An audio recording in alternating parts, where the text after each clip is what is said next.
Welcome to Rock Your Reinvention, where I help high-achieving career women like you get unstuck, make your corporate exit strategy, and successfully transition to your next chapter. Hi, I'm your host, Karen Freeland, a certified life coach and corporate exit strategist.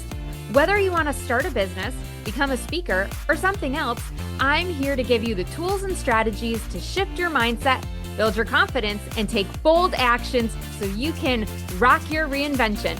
Ready? Let's go. What if I told you the biggest thing holding you back from your reinvention isn't your resume, your bank account, or even your time? It's your mindset. This might surprise you, but one of the most important tools you need to rock any reinvention is a growth mindset. Yes, you heard me correctly.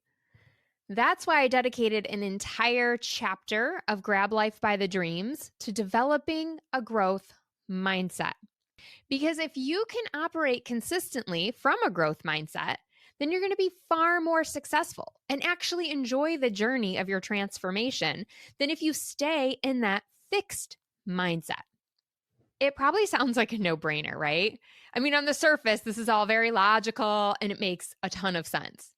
But the issue is that when you hit a challenge or a roadblock during your reinvention, you are probably going to default into what you have been conditioned to do for most of your life, which is to jump right into that fixed mindset while things are difficult. So that old inner critic starts to chime in, right? I knew this wasn't going to work. I knew you didn't have the skills to achieve this goal, right? And we just beat ourselves up.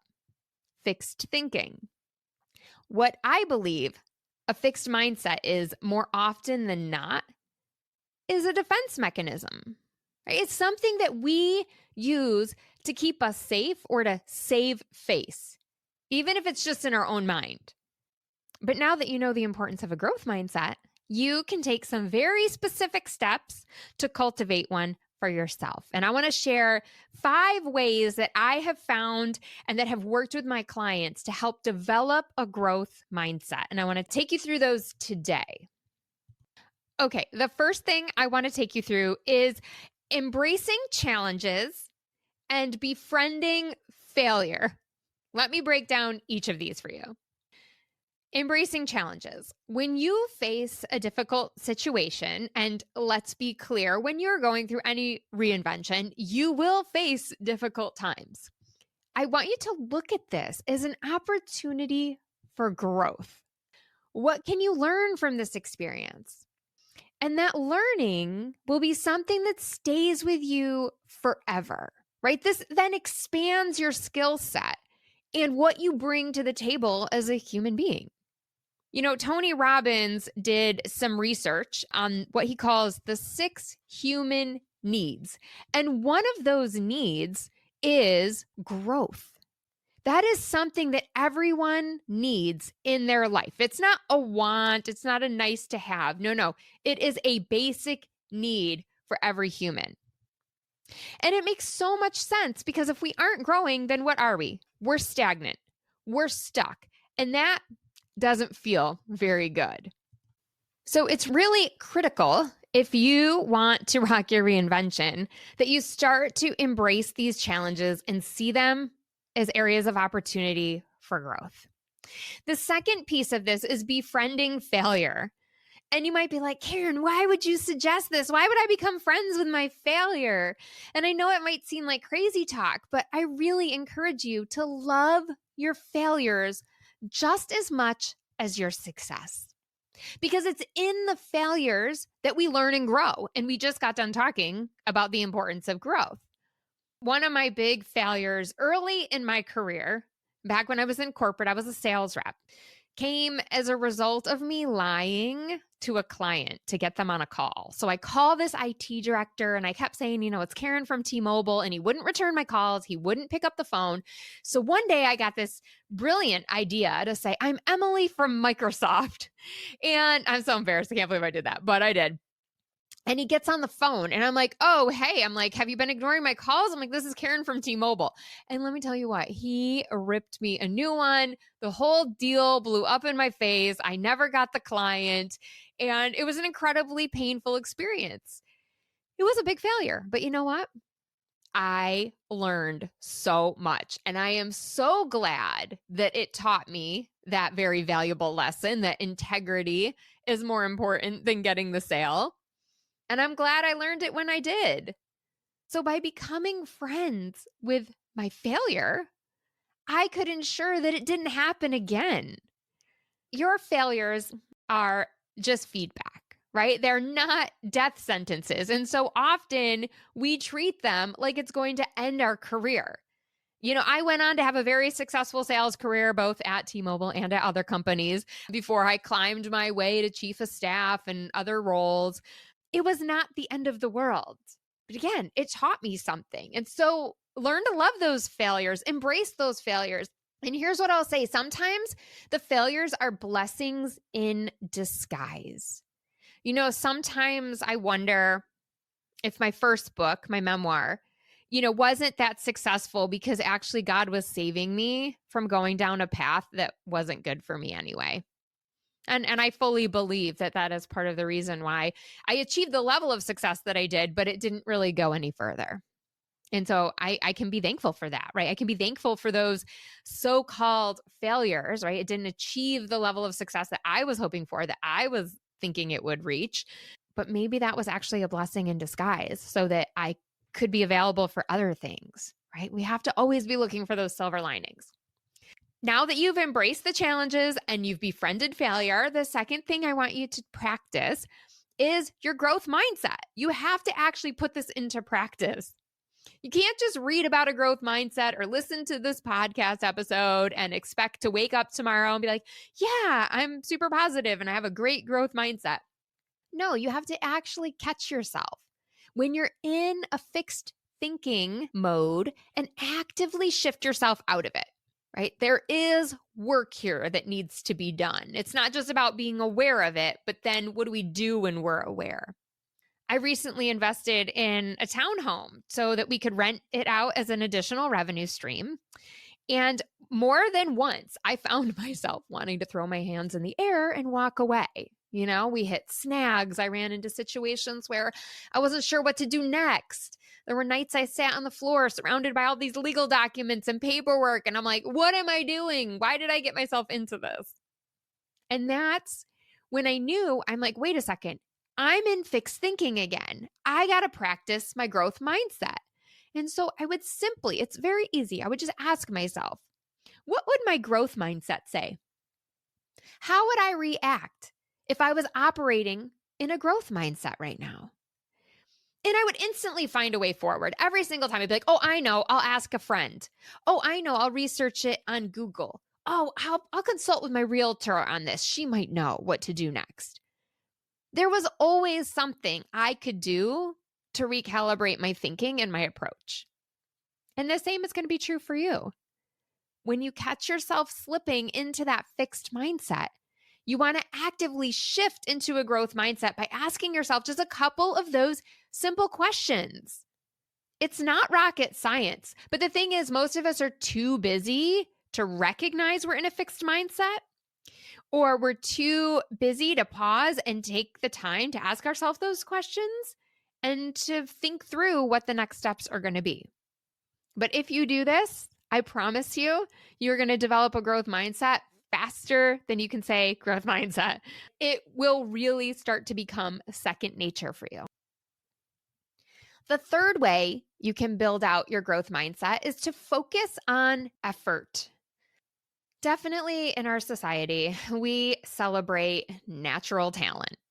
When something comes easy, we just assume, oh, they're a prodigy. That person is so good. They're so talented, right? But if we struggle to acquire a skill or understand a concept, then we think, oh, we must not be cut out for it. Oh, we're just not that good. We're not that talented. We're not that smart. But the growth mindset always says the opposite. It says success comes from hard work, from dedication, and perseverance. And it's that last one, perseverance, that I think is the biggest issue in today's culture, at least in what I see with my clients, right? We're in a world where everybody wants to be an overnight success, right? And that's what it seems to be on social media. All of a sudden, this person just blows up. They have 100,000 followers and they're making $1,000,000. And you're like, what is going on? So we struggle when we're not as far along as we think we should be or as others appear to be. We might wonder why our big break hasn't come yet. And then we end up giving up far too early. But often the things that are worth working for, they take time to come to fruition. I've been in business for 5 years. I'm still not where I want to be, but I'm happy where I am because I know it's right where I'm supposed to be. This is exactly where God wants me right now at this moment in history. Now, if you're not putting in the effort to acquire a skill or to improve whatever it is or reach that goal that you're trying to achieve, then that's a different story, right? Because then it's very easy to get tactical and go, okay, what are the things that you should be doing right now to make sure that you're advancing the ball, right? What do you need to do to ensure that you're staying motivated, that you're on task, or putting the right tools and resources in place?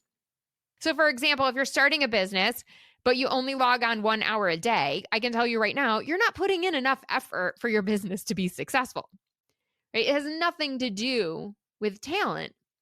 If, however, you're putting in an 8-hour day, 5 days a week, and you're not getting clients, then, we have another issue. You're putting in the proper effort in that scenario, but it isn't translating, right? But we got to stop focusing on natural talent or things just coming easy. If something's a struggle, that doesn't mean you're not cut out for it. So operating from a growth mindset means we focus on effort, not just talent. The fourth thing you can do if you want to cultivate a growth mindset, and this I know might make some of you cringe, but start asking for help. Yeah, it's that easy. One thing that a woman with a growth mindset does is asks for help. She doesn't struggle in silence or pretend she knows it all. Because see, your ego and your fixed mindset tell you that if you ask for help, then you're weak, or someone might think you're dumb. Like, how did you not know that? What a stupid question. But that's not really true. The ones that achieve the most success are the women who are courageous enough to speak up and get support.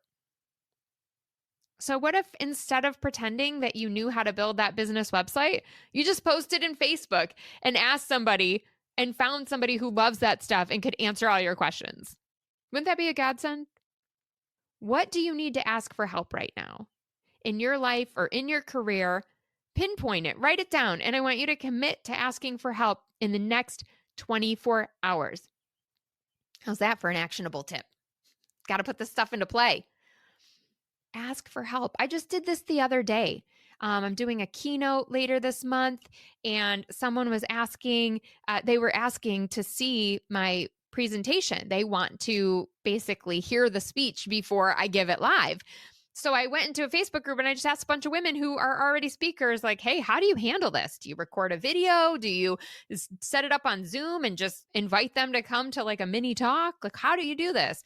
And so I got a ton of feedback from other women who were speakers, and then I could figure out my path forward based on all of that information. We don't have to figure this out on our own, ladies. There's other people who can help us achieve our goals, rock our reinvention, but you have to be willing to ask for help.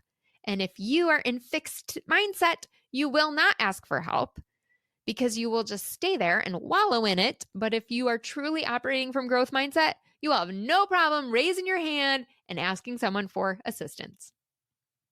All right, my last tip, number 5, is to check your circle. I'm sure I've said this on the show before, but according to Jim Rohn, you are the average of the 5 people you spend the most time with. So it is critical to surround yourself with people who have a growth mindset. If you're constantly around coworkers or family members who have a fixed mindset, this is going to massively hinder you. right? Like if you want to become an entrepreneur and no one else in your family is an entrepreneur and no one believes that you can be an entrepreneur, that's going to be a really hard uphill battle. And we can't always cut these people out of our lives. I mean, I guess you could, but sometimes we don't want to cut these people out of our lives. Maybe we can limit some of our interaction with them. But one of the ways that I like to look at it, and the way I typically work with my clients, is that we can expand our circle so that we start to spend more time with people who do have a growth mindset, or in this case, who are entrepreneurs, who can uplift us and support us. And that's why I created my Facebook group, Successful Working Women, Rock Your Reinvention, so that you would have a place to connect with other women going through similar challenges, who are going through different life changes. And so I encourage you, if you're not in the Facebook group, get in there, come to one of our networking events, get to know the women in there, and just watch how your life and your goals start to come to fruition, right? Your life starts to change. Things start to happen for you when you get in close proximity of empowered women, okay? There's something really powerful about that. So come be with us, because your circle is everything. Right? I've said this before for sure. Your network is your net worth, right? So you've got to expand your network. You've got to have more people in your circle who are doing the types of things that you want to be doing, because it's going to motivate you. You're going to be like, oh, this is possible. There's other people doing it. And I always think, like, if someone else can do it, then surely I'm capable, right? I was thinking that with renting the townhome, with being a landlord now and having a rental property. I'm like, there's so many people I know that have rental properties. Like, surely I can be as smart and talented as them. Like, surely they're not the only ones who can figure this out. We just have to have that belief in ourselves. And that comes with the growth mindset. So let's do a quick recap. If you are ready to put this into play, you need to, 1, embrace those challenges and befriend failure. 2, practice your growth mindset on a regular basis. This needs to be a consistent way of living. You need to, 3, focus on effort. It's not just about talent. It may take some time for you to grasp something.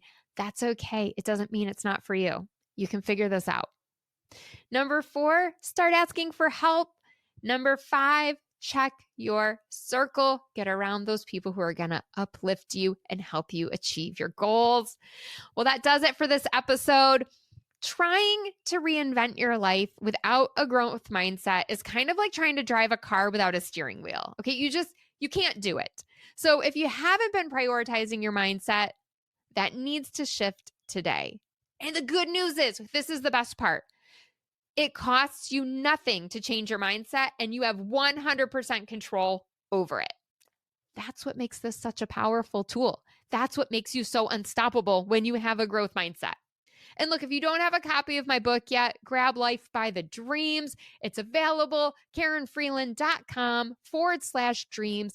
Get yours now. It's a very small investment that will help shift your mindset forever. So do yourself a favor and get a copy today. Thanks for tuning in. I hope you're inspired to take action by committing to one of the tips or strategies we talked about in today's episode. If you want more accountability and support, I've got your back. Book a complimentary Empowered Exit Strategy call today. Visit KarenFreeland.com to learn more and book your 45-minute session. Until next time, stay fabulous.